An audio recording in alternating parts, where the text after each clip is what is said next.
And a lot of people say that money does not buy happiness. We're driving around in the Corvettes, we're having some fun. And it made me think back to a time that it wasn't as cool as this.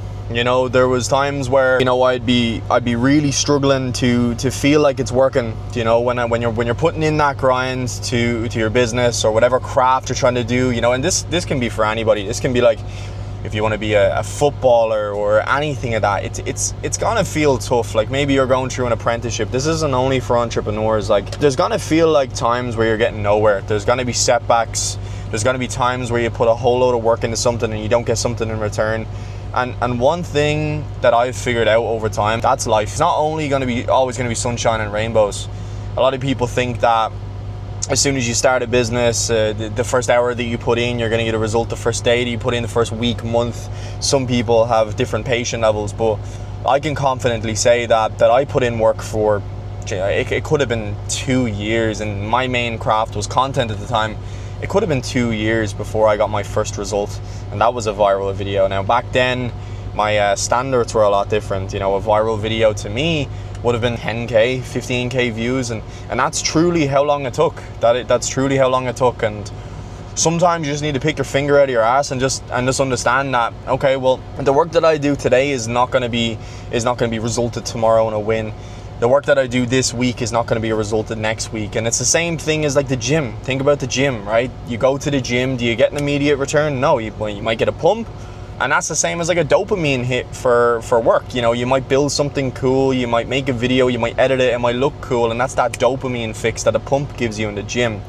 But sure as hell, that all goes away, and it's the exact same as business. You know, you put in a lot of work into a project, like, I don't know, maybe a piece of content, or it might be a new program that you're launching, or it might be something like that, and you launch it, and it doesn't go well, and you're like, shit. And there is that point in time, that little point in time where you nearly say, you know, fuck this, I'm packing it in, I'm not doing nothing, you know, it's clearly not for me, I'm not meant to be that guy. And honestly, I felt the exact same way. You know, there was times where I felt the exact same way, and I still do today. Like, of course, it's on different levels, but I mean, last week I felt down on myself about something that didn't go as well as I'd hoped. And one thing that you just need to understand is it never gets better. And as depressing as that sounds, it's something that you need to live. You need to live in that pain. You need to live in that realization that, well, shit isn't always going to be sunshine and rainbows. And it's the people that put in work when nobody else is looking. When you don't get the return, these are the people that are sitting in Corvettes driving around. I'm telling you that you just need to hustle.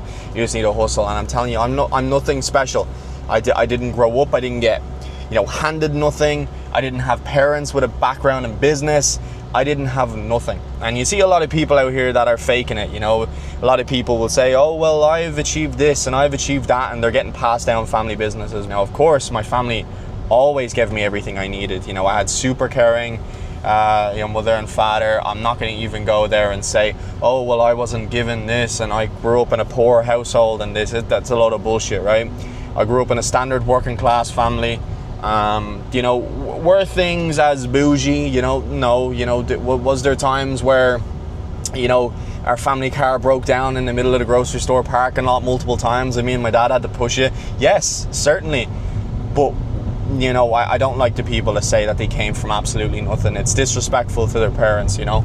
But one thing's for certain is that we didn't have luxury, and that's what drives my entire motivation, and that's what you need to do.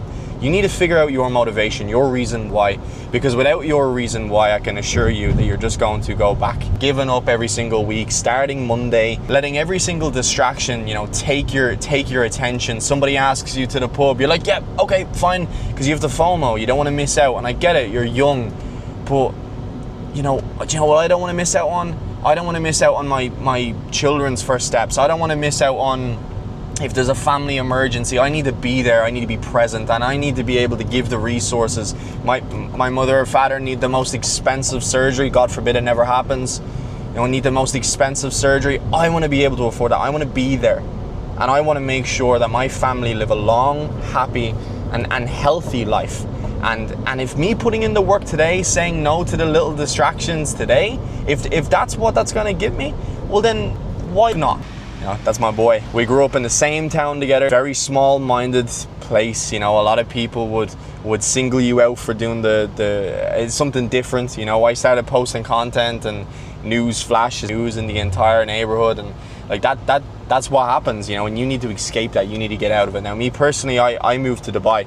Dubai was my place that was going to help me grow, and honestly, you know, this is being real with you here. Like, I feel like I've surpassed Dubai. I feel like I've, you know, gotten everything that I needed out of it, and I'm trying to chase pure happiness now as well. And you know, like I said a minute ago, that money doesn't buy happiness. It does, certainly. What it does is it buys freedom, and freedom is what buys happiness and opportunity, right? Because when you've got resources like financial freedom, for an example, or even time freedom, location freedom, it gives you the ability to be able to experience things, to find your true happiness. Now, how do you not know you're happy?